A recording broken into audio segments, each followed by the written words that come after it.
Welcome to wrestling remakes Tamil channel. இந்த வீடியோவில் எதை பற்றி பார்க்க போகிறோம்னா, ரோமன் ரெயின்ஸ் வந்து WWE ரிட்டர்ன் ஆக போகிறாரு. அது எந்த ஸ்மாக் டவுன் கன்ஃபார்ம் ஆயிடுச்சு டேட்டு கூட. அப்புறம் ரியா ரெஃப்ரி வந்து ஹாலிவுட் போக போகிறாங்க. அன்ஃபினிஷ்டு பிஸ்னஸை வந்து முடிக்க போகிறாங்க WWE கூடிய சீக்கிரத்தில். ஒரு சில இம்பார்ட்டண்டான பெரிய அப்டேட்லாம் பார்க்க போகிறோம். மறக்காம சேனலை சப்ஸ்கிரைப் பண்ணிக்கோங்க. இன்றைக்கான கொஸ்டின் என்னென்னா, செப்டம்பர் 13 ஸ்மாக் டவுன் எந்த நெட்வொர்க்கில் வந்து ரிலீஸ் ஆக போகுது? ஃபாக்ஸா யூஎஸ்ஏவான்னு சொல்லி மறக்காம கமெண்ட் பண்ணுங்கள். ஓகே, நம்பர் ஒன் என்னென்னா ஸ்மாக் டவுன் பார்த்தீங்கன்னா, ஸ்மாக் டவுனில் இப்போதைக்கு நடக்க போகிற பேப்பரையும் வந்து பேட் பிளட் தான் கம்மிங் பேப்பரையும். அதுக்கு அந்த விட பெரிய ஹைப் எதுக்கு இருக்குன்னா, 13 நடக்க போகிற ஸ்மாக் டவுனுக்கு தான். ஏன்னா 13 நடக்க போகிற ஸ்மாக் டவுனுக்கு வந்து பார்த்தீங்கன்னா ட்ரைபல் சீஃப் ரோமன் ரெயின்ஸ் வர போகிறாரு. எதனாலன்னு கேட்டிங்கன்னா, ரோமன் ரெயின்ஸ் அந்த இடத்துல ரிட்டர்ன் ஆக போகிறாரு. ஆனால் கூட ஒரு ஆப்போனண்ட்டையும் கூட்டு வர போகிறாரு. அது யாரும் இன்ன வரைக்குமே தெரியல. ஏகப்பட்ட ரூமர்ஸாக போய்கிட்டு இருக்குது. ஆனால் ஸ்மாக் டவுனுக்கு ரோமன் ரெயின்ஸ் ரிட்டர்ன் வர போகிறான்ட்டு அஃபிஷியலி நேற்று வந்து பார்த்திங்கன்னா கன்ஃபார்ம் ஆயிடுச்சு. இது வரைக்கும் சொல்லிக்கிட்டு தான் இருந்தாங்க அந்த டைமில் யூஎஸ்ஏ நெட்வொர்க்கில் வருவார்னு. இப்போ வந்து WWE அந்த புக்கிங் ஆர்ட்ஸில் வந்து பார்த்திங்கன்னா நம்ம ரோமன் ரெயின்ஸை மெயின் ரோஸ்டராக போட்டாங்க. அது செப்டம்பர் 13 ரோமன் ரெயின்ஸ் ரிட்டர்ன் ஆகும்போது அஃபிஷியலி கன்ஃபார்ம்டு. இன்னொன்று என்னென்னா, இப்போ வந்து Solo Sikoa lost and SmackDown என்ன சொல்லியிருப்பான்னா, நான் வந்து கோடியை வந்து அகைன் வந்து மேட்ச் பண்ண போகிறேன். அந்த டைமில் யாருமே கிட்ட வரவே கூடாது. வந்தாங்கன்னா அவங்கள வந்து பார்த்திங்கன்னா டெஸ்ட்ராய் பண்ணி விட்ருவேன். அது ரோமனாக இருந்தாலும் சரி, யாராக இருந்தாலும் சரி அப்படின்ருப்பார். எப்போயுமே கோடி versus solo Chicco match again நடக்கும்போது அகைன் இந்த மாதிரியே, அதாவது சோலோ சிக்கோ வின் பண்ணும் போது ரோமன் ரெயின்ஸ் ரிட்டர்ன் ஆவாரா, அந்த மாதிரி தான் இப்போதைக்கு கேள்விக்குறியாக இருக்குது. ஒரு 2 சான்ஸ் தான் இருக்குது. ஒன்று அந்த மாதிரி அகைன் நடக்கலாம். Roman Reigns and solo Chicco match நடக்கிறப்ப, சோலோ சிக்கோ வின் பண்ணுறப்ப மேபி அங்கே வந்து ஜிம்மி யூசோ இல்லைன்னா அதர் வேறு ஏதாவது சூப்பர் ஸ்டார் வந்து உள்ளே இறங்குறத பார்க்கலாம்.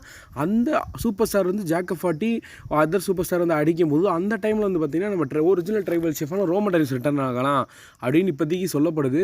மேபி அந்த ஸ்மாக் டவுன் இப்போதைக்கு யார் வர போகிறாங்கன்னா, பிரேலி வந்து, அப்புறம் Randy, Roman Reigns and Cody Rhodes இவங்க எல்லாருமே அந்த ஸ்மாக் டவுனில் யூஎஸ்ஏ நெட்வொர்க்கில் இருக்க போகிறாங்க.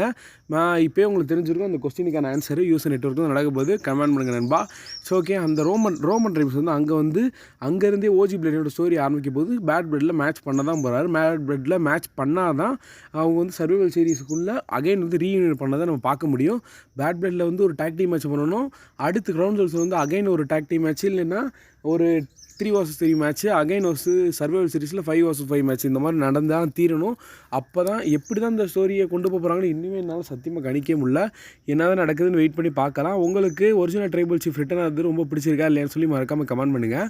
ஆனால் இன்னொன்று இப்போதைக்கு என்னென்னா, மேபி அங்கே செப்டம்பர் 13 நடக்க போகிற ஸ்மாக் டவுனில் யூஎஸ்ஏ நெட்வொர்க் நடக்கிறனால மேபி அங்கே ஃபைனல் பாஸ் ராக் வந்து ரிட்டர்ன் ஆகலாம். அதாவது ஜிம்மி யூசோக்கு பதிலாக ஃபைனல் பாஸ் ராக் ரிட்டர்ன் ஆகும்னு நினைக்கிறாங்க.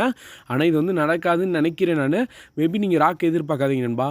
நம்பர் டூ என்னென்னா, அகெயின் தான் பிரேலி, Cody Rhodes and Randy, Roman Reigns இருக்காங்க. அங்கே வந்து பார்த்திங்கன்னா ராண்டி இருக்கார். ராண்டி வந்து கூப்பிட்டுருக்காங்க. என்ன காரணம் அப்படின்னா, அதாவது ஏற்கனவே சொல்லியிருக்காங்க குந்தர் ராண்டி மோதுறதுக்கு முன்னாடியே ராண்டி வந்து அங்கே தோற்று போயிட்டாருன்னா திருப்பியும் ஸ்மாக் டவுன் உன்னோட ஏரியாவுக்கு போயிடணும். அங்கே வந்து வின் பண்ணிட்டேன்னா நீ ராலே உன் சாம்பியன் வச்சுட்டு இருக்கலாம், அந்த மாதிரி சொல்லியிருக்காங்க. ஆனால் நடந்த பசிந்த பாலின் மேட்ச்சில் ராண்டி வந்து தோற்று தான் போயிருக்காரு.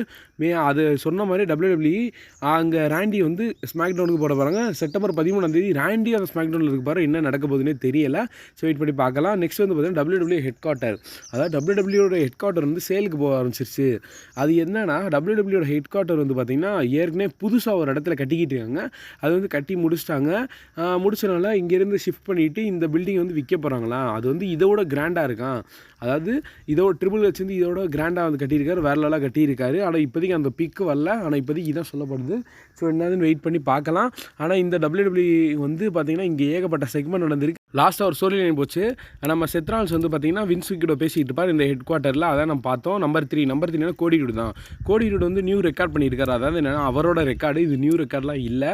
அதாவது என்னென்னா, கோடி வந்து பார்த்திங்கன்னா 150 டேஸாக அன்டிஸ்பியூட்டட் யூனிவர்சல் சாம்பியனாக இருக்கார். அதாவது ரோமன் ரெயின்ஸ்க்கு அப்புறமா இன்னும் அந்தளவுக்கு ஒரு டிஃபென்ஸ் தரல. WWE ஒரு டஃப்பான டிஃபென்ஸ் வந்து தரல. AJ Styles and Logan Paul, அப்புறம் கெவின் ஓவன்ஸ், இந்த மாதிரி 180 நாள் வந்து இப்படியே கொண்டு வந்துட்டார். ஆனால் இன்னொன்று என்னென்னா, கோடி ரூட் வந்து பார்த்திங்கன்னா அகைன் ஒரு மெர்ச்சன்ஸ் சேலில் வந்து பார்த்திங்கன்னா டாப் 5 வந்துட்டார். Roman Reigns and John Cena first வந்து பார்த்திங்கன்னா Roman Reigns, second John Cena, third வந்து கோடி ரூட் இருக்கார், ஃபோர்த்து ஜேயூஸும், ஃபிஃப்த்து வந்து பார்த்திங்கன்னா சிஎம்க்கு. அகைன் வந்து பார்த்திங்கன்னா கோடி ரூட் வந்து ரொம்ப நாள் கழிச்ச மெர்ச்சன்ஸ் சேலில் டாப் 5 வந்துட்டார். இது ஒரு ரெக்கார்ட் தான். பரவாயில்ல. சரி, நெக்ஸ்ட் வந்து நம்பர் 4 சார்லட் ஃப்ளேயர் பற்றி தான். சார்லட் ஃப்ளேயர் வந்து பார்த்திங்கன்னா WWEக்கு ரிட்டர்ன் ஆக போகிறது ஓரளவுக்கு ஒரு 50% கன்ஃபார்ம் ஆயிடுச்சு. அப்படி ரிட்டர்ன் ஆகினா எந்த பிராண்டில் இருப்பாங்கன்னு சொல்லப்படுது.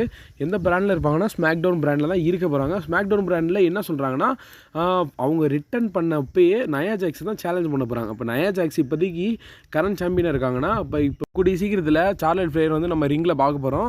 ரிங்கில் அவங்க மேட்ச் பண்ண போகிறாங்க. அந்த டைமில் இன்னும் சொல்லப்படுதுன்னா, Charlotte Flair was Nia Jax நடக்கிற மேட்ச்சில் அகைன் டிஃபனி ஸ்டேட்டஸ் வந்து உள்ள மணி பேங்க் கொண்டு வந்து கேஷிங் பண்ணலாம், அவங்க வந்து வின் பண்ணலாம், அவங்க நியூ சாம்பியன் ஆகலாம் அப்படின்னு சொல்கிறாங்க. ஸோ ஓகே, நெக்ஸ்ட் நம்பர் 5 என்னன்னா ஜிம்மி ஊசோ பற்றி தான். ஏன்னா ஜிம்மி ஊசோ பற்றி பேசுகிறேன்னொடனே ஜிம்மி ஊசோ பற்றி இன்னொன்று அகைன் ஒரு ரூமர்ஸ் வந்துருக்கு. அவரும் ரிட்டர்ன் ஆக போகிறாரு. அது என்னடா இப்படி குழப்புற அந்த மாதிரி தான் தெரியுது. அதாவது அப்படி தான் சொல்கிறாங்க. அதாவது செப்டம்பர் 13 நடக்கிற மேட்ச்சில் கோடி ரூட் வர்சஸ் சோலோ சிக்கோக்கான ஒரு அன்டிஸ்பியூட்டட் மேட்ச் வந்து நடக்கும். இதை நம்ம எக்ஸ்பெக்ட் பண்ணலாம். அன்றைக்கி வந்து பார்த்திங்கன்னா மேபி அங்கே ஜிம்மி ஊசோ வந்து ரிட்டர்ன் ஆகலாம், ரிட்டர்ன் பண்ணி அட்டாக் பண்ணலாம். அங்கே வந்து ரோமன் ரெய்ன்ஸ் வந்து 2 பேரும் சேர்ந்து ரிட்டர்ன் ஆகலாம், ஓஜி நியூ பிளட் லைனை அட்டாக் பண்ணலாம், அந்த மாதிரி சொல்கிறாங்க. இந்த ஸ்மாக்டவுனுக்கு ஏன் தான் இந்த அளவுக்கு ஹைப்புன்னே தெரியலை. அதாவது யூஎஸ்ஏ டூர் நடக்கிறதுனால கண்டிப்பாக அது ஒரு கிராண்டாக தான் நடத்த போகிறாங்க இந்த ஸ்மாக்டவுன் மட்டும் யாரும் மிஸ் பண்ணிடுறாங்க. இது வந்து பேட் பிளட் மேட்சை விட இந்த ஸ்மாக்டவுனுக்கு தான் பெரிய ஹைப்பாக இருக்குது. நம்பர் 6 என்னென்னா நம்ம சிஎம் பாக்ஸ் ட்ரூ மேக்கின்டையர் தான். சிஎம் பாக்ஸ் ட்ரூ மேக்கின்டையருக்கான ஒரு பெரிய ஸ்டோரி லைன் நடத்தி கடைசியில் சம்மர் ஸ்லாமில் வந்து மேட்ச் பண்ணிட்டாங்க. அங்கே வந்து ட்ரூ வந்து வின் பண்ணிட்டாரு. அங்கே வந்து ட்ரூவோட ஆட்சியாக நடந்துச்சு. அதுக்கப்புறம் பிரேஸ்லெட் வச்சு அதை ஒரு ஸ்டோரியாக கொண்டு வந்தாங்க. ஏன்னா ஃபஸ்ட் எடுத்துனே 9 சிஎம்க்கு தான், அதனால் சிஎம்க்கு தோத்துட்டாரு. பிரேஸ்லெட் வச்சு ஸ்டோரி வந்து கொண்டு வந்தனால இது வந்து நம்ம சிஎம்க்கு வின் பண்ணிட்டாரு. இப்போ லாஸ்ட் ஃபைனல் மேட்ச் வந்து பேட் நடக்கும்போது ஒரு ரத்தமாக கொடூரமாக ஹெல்லினஸ் எல்லாம் வேறு லெவலில் நடக்கும்போது இந்த மேட்ச்சுக்கு வேறு லெவலில் ஹைப்பாக இருக்குது. காரணமே உங்களோட ஸ்டோரி லைன் தான்.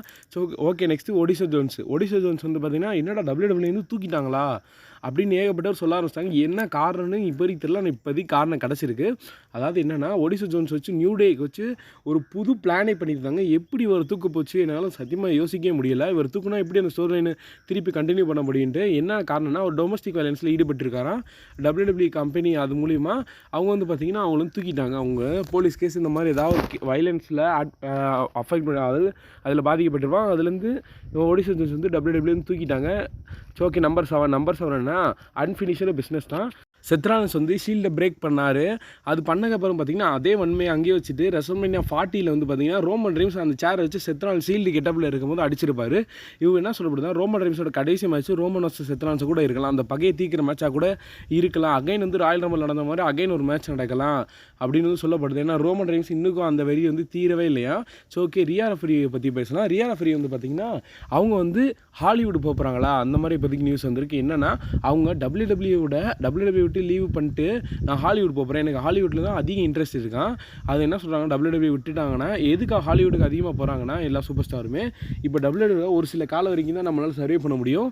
அதுக்கு மேலேனா ஹாலிவுட்னா நம்ம எத்தனை வயசாக இருந்தாலுமே அவங்க ஸ்கில் இருந்தால் போதும், ஆக்ட் பண்ணுற ஸ்கில் இருந்தால் போதும், அசால்ட்டாக சர்வே ஆகிட்டு போயிடலாம். அசால்ட் இல்லை, அதுவும் கஷ்டம்தான். அதனால ரியா ரெஃபரி ஒரு ஆசைப்படுறாங்கன்னு நினைக்கிறேன். ஸோ ஐ ஹோப் இந்த வீடியோ பிடிச்சிருச்சுன்னா லைக் பண்ணி நம்ம சேனலை subscribe பண்ணிடும்பா. See you in my next video. Thank you for watching.